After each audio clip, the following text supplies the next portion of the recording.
Bonjour, je vous propose aujourd'hui une vidéo sur le changement. On pourrait dire aussi la prise de décision. Et c'est une vidéo qui m'a été inspirée par un atelier que j'ai mené pour des personnes qui sont dans une volonté de mobilité interne.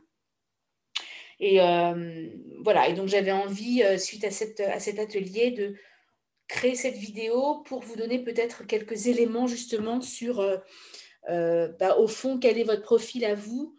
Qu'est-ce qui vous met en mouvement? Qu'est-ce qui fait qu'à un moment donné, vous prenez la décision, ou pas d'ailleurs, de changer? En tout cas, sur quoi c'est fondé, hein. Donc moi, je suis Marielle Strupp, je suis psychologue du travail et j'interviens depuis bientôt 30 ans auprès des entreprises et des particuliers en tant que formatrice et coach dans le domaine du développement personnel, de la communication, du management, entre autres. Alors, en quelques mots, peut-être, qu'est-ce que le changement? Alors, le changement, peut-être pour faire simple, c'est en fait une transition qui permet de passer d'un état stable à un autre état stable que j'ai qualifié d'état initial et d'état final. Et juste peut-être pour préciser, le changement, contrairement peut-être à ce qu'on pourrait avoir tendance à penser en Occident, voilà, le changement, c'est pas forcément quelque chose de rapide, de brutal ou de violent, c'est quelque chose qui peut se faire à bas bruit, hein, je dirais presque par petites touches. Parfois même d'ailleurs, on ne se rend même pas compte d'ailleurs que changement il y a eu. Je pense par exemple au fait de ne pas se voir vieillir, alors que tous les jours, on a des neurones qui disparaissent, on a des cellules qui meurent, etc. Donc des ridules qui apparaissent. Donc en tout cas, tous les jours, le processus de vieillissement en fait est en marche, hein, depuis qu'on est né d'ailleurs, mais pour autant, il n'est pas forcément perceptible et il se joue voilà, à bas bruit. Donc peut-être qu'on peut aussi envisager voilà, le changement comme quelque chose qui est en fait un mouvement permanent, hein, qui nous amène en permanence, je dirais, à transiter voilà, d'un état à un autre. Alors effectivement, par moment, on a l'impression que peut-être c'est brutal parce que hop, voilà, d'un coup, il y a quelque chose peut-être de plus visible, une prise de conscience qui se fait. Parfois, c'est aussi notre entourage qui nous fait prendre conscience que des choses ont changé. Et puis, moi, je le vois en coaching ou quand je fais des bilans de compétences, parfois, c'est la personne elle-même qui, alors que je l'invite à s'arrêter puis à regarder le chemin parcouru, se dit, ah bah oui, tiens, je n'avais pas réalisé, mais au fond, ouais, je me rends compte que voilà, qu'il y a pas mal de choses qui ont bougé, en fait, dans ma vie, par exemple, ou dans des décisions ou des actions que j'ai pu entreprendre. Alors, on peut dire, même si ça reste forcément un petit peu simpliste, mais que néanmoins, le changement présente deux phases, en fait.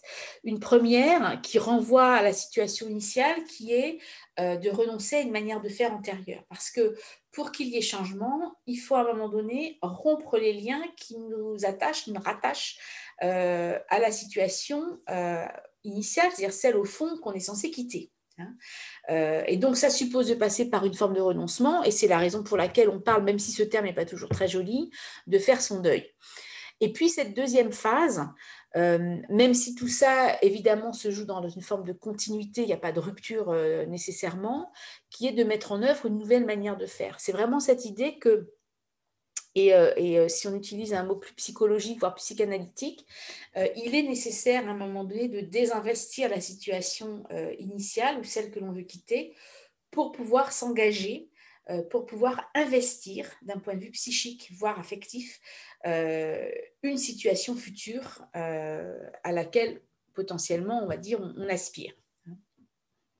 On voit ça en particulier, je pense à des situations de relations amoureuses, par exemple, où tant qu'on n'a pas fait, je dirais, le deuil d'une situation passée, il va être forcément difficile, enfin, probablement en tout cas difficile de s'engager dans une nouvelle relation, voire même de trouver quelqu'un parce qu'au fond, on n'est pas totalement libre.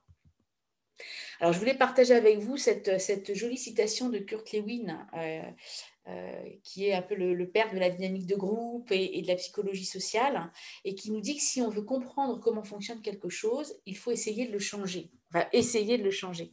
Et c'est intéressant, moi qui fais pas mal de développement personnel, de me dire que voilà, si on travaille sur cette question du changement, et si on s'interroge au fond sur qu'est-ce qui fait qu'on change et comment on change, eh bien, ça peut nous donner aussi des éléments, des clés de compréhension de soi. de connaissance et de compréhension de soi.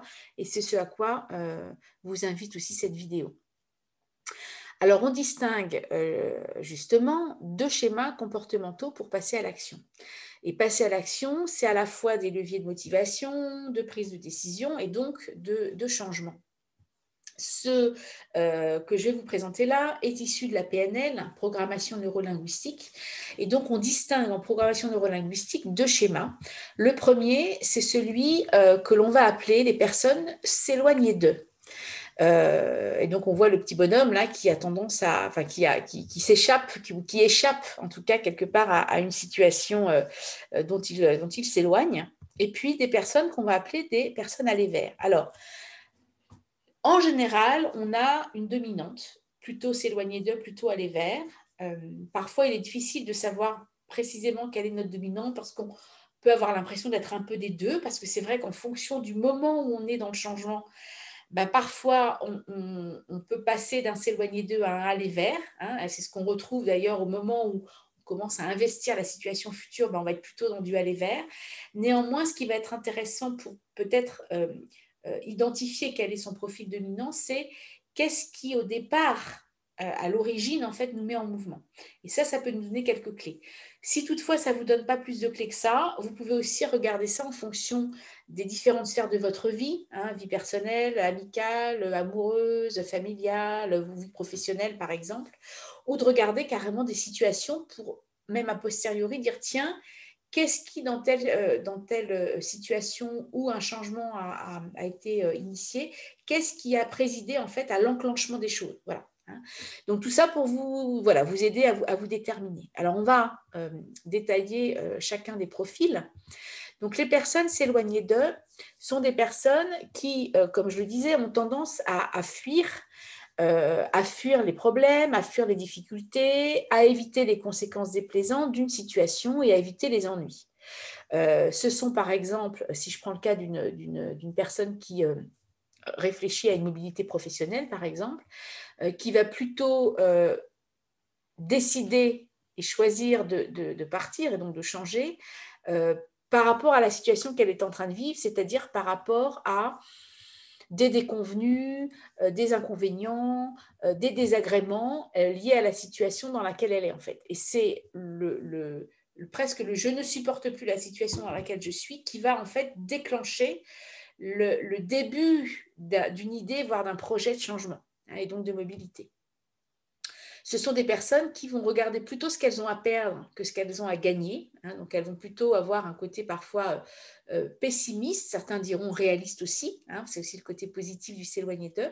Mais elles peuvent effectivement regarder plutôt voilà, les difficultés et comme on dit, hein, elles sont souvent, comment dire, à l'aise avec, vous savez, cette formule qui dit on sait ce qu'on va perdre, on ne sait pas ce qu'on va gagner. Voilà, quand les personnes vous disent ça, probablement vous êtes plutôt face à un profil s'éloigner d'eux. Ce sont des personnes qui, de ce fait, vont être plutôt sensibles à la menace, hein, du type si tu ne fais pas ça, voilà ce qui peut t'arriver. Et donc, le spectre, je dirais, des conséquences négatives peuvent être pour elles un moteur aussi pour changer. Ce sont des personnes qui par, pour le coup, leur pessimisme teinté de réalisme, auront cette capacité d'analyser rapidement les situations et notamment d'en dépister les obstacles et les difficultés futures. Et ce sont enfin des personnes qui savent ce qu'elles ne veulent plus. Elles ne savent pas forcément ce qu'elles veulent, mais en tout cas, elles savent que ce qu'elles ont aujourd'hui, voilà, c'est plus pour elles, quoi. Elles n'en veulent plus. Donc, on peut dire peut-être hein, que ce sont des personnes qui ont probablement un fort besoin de sécurité et qui sont plutôt mues par la peur. C'est plutôt la peur qui va les faire en fait agir et bouger. Quant aux allées vers, alors eux, ils ont un profil plutôt inverse. Hein. Ce sont des personnes qui vont plutôt chercher à atteindre un objectif, qui sont plutôt dans la vision. Hein. Ce sont des personnes qui voient, voilà, qui voient le futur, qui voient ce vers quoi elles ont envie d'aller, qui ont tendance à être aspirées, je dirais, hein, par cette vision du futur qu'elles peuvent avoir, qui sont souvent dans une recherche de plus de plaisir, qui ont plutôt tendance à regarder ce qu'elles ont à gagner, par le changement et donc la situation je dirais, qui se profile à l'horizon. Ce sont des personnes qui seront, elles, plutôt sensibles aux récompenses, hein, à la carotte, le bonbon si c'est un enfant, le but visé, hein, quelqu'un à qui on pourrait dire si tu fais ça, voilà quel avantage, quel bénéfice tu pourrais en retirer. Et ce sont donc des personnes qui savent ce qu'elles veulent. Hein. Ils sont plutôt au clair avec ça. Avec l'inconvénient parfois, c'est qu'elles peuvent être un peu inconséquentes, un peu rapides voilà, dans la mise en action, sans toujours, comme le ferait le s'éloigner d'eux, peser voilà, tous les risques aussi qu'il peut y avoir. Donc, elles peuvent avoir de ce fait parfois, parce que je dirais l'objectif est tellement séduisant, elles peuvent parfois être un petit peu aveuglées et prendre peut-être quelques décisions à la légère. Elles ont, elles, un fort besoin d'excitation et elles sont plutôt mues par le désir. Hein. Alors, dans les deux cas, il peut y avoir, parce que j'évoquais le fait qu'il peut y avoir une forme d'inconséquence chez la Lévère, c'est-à-dire le sentiment que voilà, la décision est prise sans qu'elle ait vraiment pris la mesure de tout ce qu'elle engage aussi dans le changement. Le s'éloigner d'eux peut avoir aussi parfois donné en tout cas le sentiment à son entourage parfois de prendre une décision comme ça un petit peu rapide, mais ce qui n'est pas le cas en fait. Il est plutôt lent à la prise de décision, le s'éloigner d'eux, mais je dirais qu'il y a tout un temps souterrain, toute une maturation qui se fait dans la réflexion qu'il va avoir, de je pèse le pour et le contre, etc., qui n'est pas forcément visible et qui peut faire qu'au moment où, je dirais, l'expression de la décision est faite, donne le sentiment peut-être à l'entourage que c'est soudain, alors que ça ne l'est pas forcément. Hein. Enfin, ça ne l'est pas d'ailleurs. C'est juste voilà, qu'à un moment donné, il y a comme quelque chose qui émerge et qui apparaît à la surface et que tout le lent temps de mûrissement, de maturation, en fait, s'est fait à bas bruit et sans que la personne l'ait partagé. Enfin, dernier point, toujours sur ces deux schémas comportementaux, de voir que le s'éloigner d'eux aura tendance, et ça renvoie à une partie de la matrice de décision que j'ai évoquée dans la vidéo numéro 16, le s'éloigner d'eux, lui, il va surtout se concentrer sur qu'est-ce que je peux perdre si je change. Voilà. Qu'est-ce que j'ai à perdre au fond si je quitte la situation dans laquelle je suis. Hein. C'est-à-dire que c'est quelqu'un dont on dira par exemple qu'il a du mal à sortir de sa zone de confort, c'est quelqu'un qui peut être un peu rétif au changement. Voilà. Le changement est quelque chose qui n'est pas forcément, on va dire, dans son ADN. En tout cas, ce n'est pas quelque chose avec lequel il est nécessairement à l'aise. Et c'est d'ailleurs souvent parce qu'il va avoir tendance à ne se focaliser que sur cette case de la matrice qu'il aura tendance à décider de ne pas changer. Hein, parce qu'il estime qu'il a plus à perdre qu'à gagner au fond dans ce changement. Alors qu'à l'inverse, le aller vers, lui, il aura plutôt spontanément l'élan de répondre à la question qu'est-ce que je peux gagner à changer. Donc il sera plutôt tourné vers le futur, vers l'avenir que vers le passé. Et pour le coup, il sera plutôt prompt à changer. C'est-à-dire le changement n'est pas quelque chose qui l'inquiète particulièrement. Au contraire, si on parle de stress, par exemple, je dirais que le s'éloigner d'eux aura plutôt une perception du stress du côté de la peur ou du problème, alors que le aller vers ira plutôt vers une dimension d'excitation et quelque chose qui voilà, plutôt de l'ordre du piment que ça peut amener, et il sera plutôt à l'aise avec la nouveauté. Donc voilà, tout ça pour à la fois vous aider, vous, à mieux vous comprendre, voire à mieux accompagner vos prises de décision et les changements auxquels vous aspirez. Mais ça peut être aussi intéressant quand vous devez accompagner quelqu'un qui est justement dans ces moments-là de changement et qui peut éventuellement être en difficulté justement pour passer d'une situation initiale à une situation finale. Donc, si vous souhaitez aller plus loin, je vous invite vivement à aller regarder donc, ma vidéo numéro 16 sur ma chaîne YouTube qui s'appelle La matrice du changement. Si ça vous a plu, n'hésitez pas à aller regarder d'autres vidéos, à partager évidemment et à vous abonner si ce n'est déjà fait. Écoutez, je vous dis à très vite pour d'autres vidéos. Merci beaucoup. Au revoir.